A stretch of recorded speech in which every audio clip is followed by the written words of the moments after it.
పెద్దలందరికీ నమస్తే, పిల్లలందరికీ హాయ్. ఎలా ఉన్నారు? అందరూ బాగున్నారా? మేము చాలా బాగున్నాం. మీరు కూడా చాలా బాగున్నారని ఆశిస్తున్నాను. ఈరోజు వీడియోలో గార్డెన్ వీడియోలో కొన్ని హార్వెస్ట్ చేసుకుందామండి. అలాగే గార్డెన్లో ఎక్కువగా కొన్ని సమస్యలు ఫేస్ చేస్తుంటాం కదా, దానికి సంబంధించి మన తోటలో ఉన్న సమస్యల గురించి చర్చించుకుంటూ వీడియో చేద్దాము. నేను Sunitha, welcome to the Telugu housewife. ముందైతే ఇక్కడ జంబో కాకరకాయ ఉందండి, కోసేద్దాము. యూజువల్గా మార్కెట్లోకి మనకి ఈ టైపు కాకరకాయలే వస్తాయి. సో భలే ఉన్నాయి. మొత్తానికి ఈసారి అంతా గార్డెన్లో కాకరకాయలు బాగా వస్తున్నాయి. ఇంకా ఇక్కడ చూస్తున్నారా టమాటో మొక్కలు. ఈ మొత్తం ఇక్కడ ఆల్రెడీ మీకు చూస్తుంటే మొక్కను అర్థమవుతుంది కదండి, ఇది మనం వర్షాకాలంలో ఫేస్ చేసే ముఖ్యమైన సమస్య అనమాట. వర్షం పడింది కదా అని ఊరుకుంటాము, కాకపోతే ఏంటంటే ఇదిగోండి ఇట్లా ఉంటుంది అనమాట. మట్టి చూసారా గట్టిగా రాయిపోయింది, మొక్కలు డ్యామేజ్ అయిపోతాయి ఇట్లానే. ఈ మొక్క చూసారా, నేను లాస్ట్ టైం అడిగాను కామెంట్స్లో, చెప్పండి ఏ మొక్క అనేది. ఇది మాత్రం మొత్తం అంతా పాకేస్తుంది ఫుల్గా, కానీ నాకు అది ఉంచాలో తీయాలో ఏంటో అర్థం కాకుండా ఉందన్నమాట. ఇక్కడ చూస్తే పాపం మా బంగారు తల్లి, ఇది చిక్కుడుకాయలు లాస్ట్ ఇయర్ కూడా కాసింది. ఇది ఇప్పుడు మళ్ళీ కూడా ఉన్నాయి మొక్కకాయలు వస్తూ ఉన్నాయి అట్లా. ఇంకా దొండ చెట్టుకి కొన్ని ఉన్నాయండి, దొండపాది కాయలు కోసేసుకుంటూ. ఇవేంటంటే మనకి ఈ ఆకులు కొన్ని ఎప్పుడు తీసేసుకుంటూ ఉండాలి. లాస్ట్ టైం బాగా కాసింది కదా అని హ్యాపీగా ఫీల్ అయ్యాను, కానీ చాలా వరకు కొన్ని కొమ్మలు ఏంటంటే ఎండిపోతున్నాయి. నేను అబ్జర్వ్ చేసిన దాన్ని బట్టి ఏంటంటే ఎప్పటికప్పుడు ఈ ఆకులు కూడా కొన్ని తీసేసుకుంటూ ఉంటే బెటరు అనేది అబ్జర్వ్ చేశాను.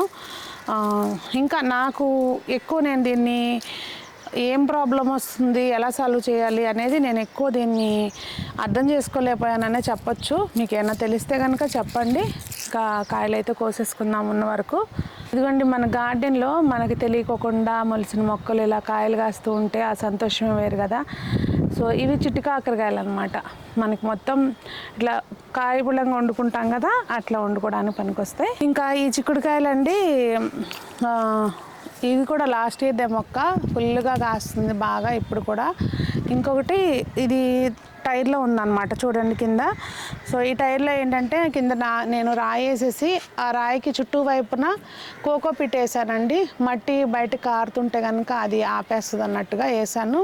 బాగా సక్సెస్ఫుల్గా ఉంది, మట్టి అయితే బయటికి రాదు. వంగ మొక్కలు అయితే పాపం చూస్తున్నారండి, తోటకూర కాడలు ఎలా వాడిపోయినాయో. ఇందాక ఆల్రెడీ టమాటో మొక్కలు చూపించా కదా, సేమ్ ప్రాబ్లం ఇక్కడ కూడా. మనకేంటంటే వర్షం పడిందని ఊరుకుంటాము.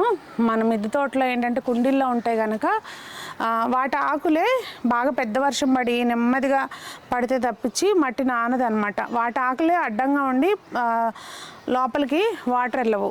సో చూసుకోవాలి, మనం వర్షం పడింది కదా అని ఊరుకుంటే ఇదిగోండి ఇట్లాగే బిస్కెట్ అవుతుంది. చిక్కుడు చెట్లకి ఎప్పుడు కూడా జాగ్రత్తగా చూసుకోవాల్సింది పేను.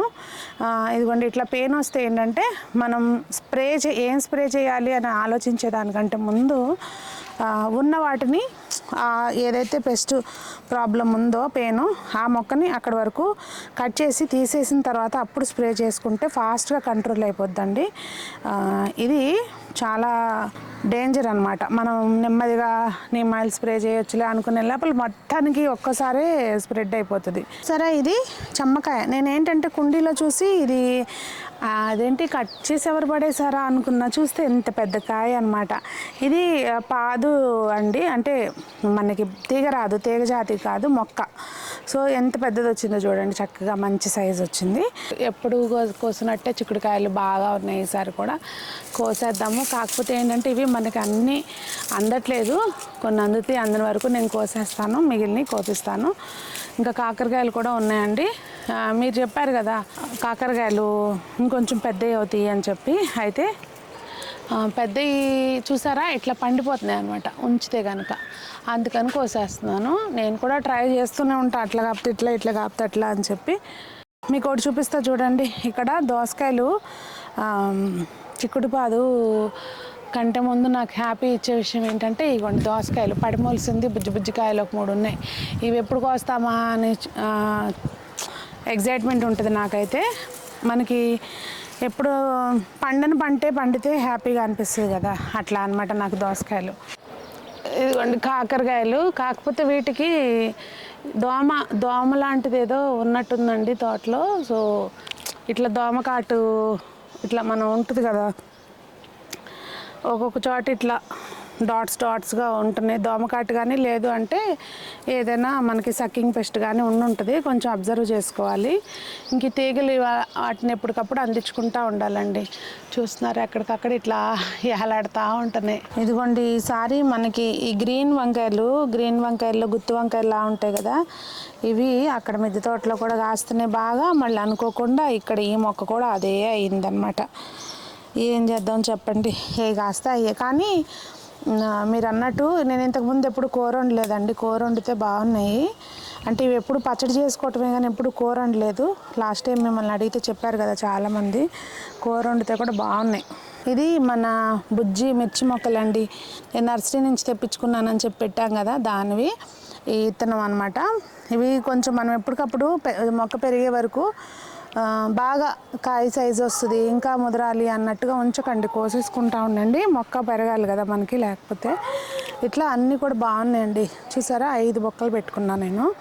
మధ్యలో పాలకూర ఉంది, ఇంకా మన చెర్రీ టొమాటోస్ మొదలైనవి అనమాట. ఇంకా కాపు బుజ్జి బాబులు. కత్తెరతో కొయ్యాలి, లేకపోతే ఇవి చేతిలోనే రసం అయిపోతాయి, టమాటో రసం. ఇక్కడ కొత్తిమీర వేసుకున్నాను కదా, లాస్ట్ టైం అంతా చక్కగా మొలిసింది. కాకపోతే సేమ్ ప్రాబ్లం, వాటరింగ్ చేయడం అనేది ఇంపార్టెంట్ అనమాట. ఇప్పుడు దానికి అన్నీ ఇప్పుడు నేను చూసుకుని నీళ్ళు కొట్టుకుని ఇవన్నీ కోసినాక అప్పుడు కిందకి వెళ్తాను. ఎట్లా అంటే అండి, మన మిద్దె తోట పిల్లల్ని కనుక మన పిల్లల పనులు మనం ఎవరికి చెప్పం కదా, సో మనం చేసుకుంటాం. ఎందుకంటే మనకి సాటిస్ఫాక్షన్ ఉండదు ఎవరన్నా చేస్తే. సేమ్ మిద్దె తోట కూడా అంతే అండి. నేను నీళ్లు పట్టమని చెప్పి వీళ్ళకి ఎవరికైనా చెప్పాను అనుకోండి, ఇట్లాగే అవుతుంది. అందుకని చెప్పి చూసుకుంటూ ఉండాలి అంతే, ఇంకా దానికి మించిన సొల్యూషన్ లేదు. మన మిద్దె తోటలో ఖచ్చితంగా కంపల్సరీ కాయించుకోవాల్సిన కూరగాయలు ఏమైనా ఉన్నాయంటే పచ్చిమిర్చి, ఆకుకూరలు అండి. ఇంకా మెయిన్ ఎక్కువ పెస్టిసైడ్ స్ప్రే చేసేది పచ్చిమిర్చికి. ఇంతకుముందు చూసేవాళ్ళం కదా మేము చిన్నప్పుడు, ఎక్కువ మాకు పచ్చిమిర్చి బాగా పండించేవారు. పచ్చిమిర్చికి ఎప్పుడు స్ప్రేయింగ్ జరుగుతూ ఉండేదన్నమాట. ఒకవేళ అంటే స్ప్రే చేసేవాళ్ళు రాకపోయినా మా నాన్నైనా చేసేసుకునేవాళ్ళు. అంటే అలా లేదంటే కంట్రోల్ అవ్వదు, ఇంకా మొత్తం తోట అంతా ఆగమైపోతుంది అనమాట. కొత్తిమీర కూడా ఎప్పటికప్పుడు ఇట్లా కొంచెం కొంచెంగా అక్కడ కొంచెం వేసుకుంటా ఉంటే మనకు వస్తూ ఉంటుంది అనమాట. దీని తర్వాత వేసాను కానీ ఇది సేమ్ నీళ్ళు సరిగ్గా కొట్టక పోయిందనమాట. ఉన్నది మంది పోయింది మంది కాదు అది కూడా ఇంకా కదా. ఇదిగోండి పాలకూర యాక్చువల్గా నాకు అవసరమే, కానీ ఇట్లా వాడిపోయి ఉంటే కొయ్యబుద్ధి వేయట్లేదు.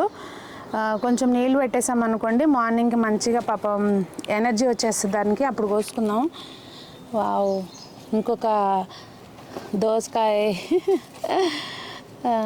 హ్యాపీ అండి. సో ఇవి అక్కడొకటి అట్లా పడి మొలిసినాయి అనమాట. తీయకుండా ఉంచావు, ఒక్క కాయ కాసినా మనం కోసుకోవచ్చు కదా అన్నట్టు. చూద్దాం ఏం చేస్తుందో, అట్లా పడి బాగుతున్నాయి అనమాట.